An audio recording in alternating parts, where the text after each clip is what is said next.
বাংলাদেশে এমন একটি মসজিদ আছে যেখানে মানুষ শুধু নামাজ পড়তে আসে না, আসে অগাধ বিশ্বাস আর আশার আলো নিয়ে।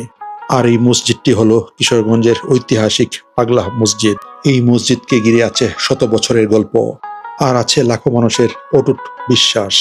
কথিত আছে এখানে মন থেকে চাইলে আল্লাহ তাআলা তা কবুল করেন।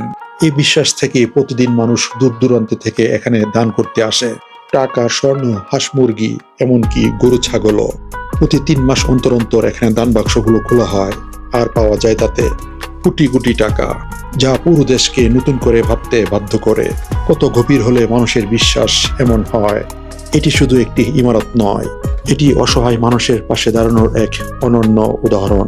এই দানের অর্থ দিয়ে চলে মসজিদের উন্নয়ন, এতিমখানা, মাদ্রাসা আর মানুষের কল্যাণমূলক কাজ।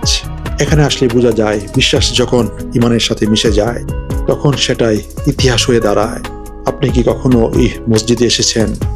তাহলে আপনার অনুভূতিগুলো কমেন্ট বক্সে শেয়ার করুন।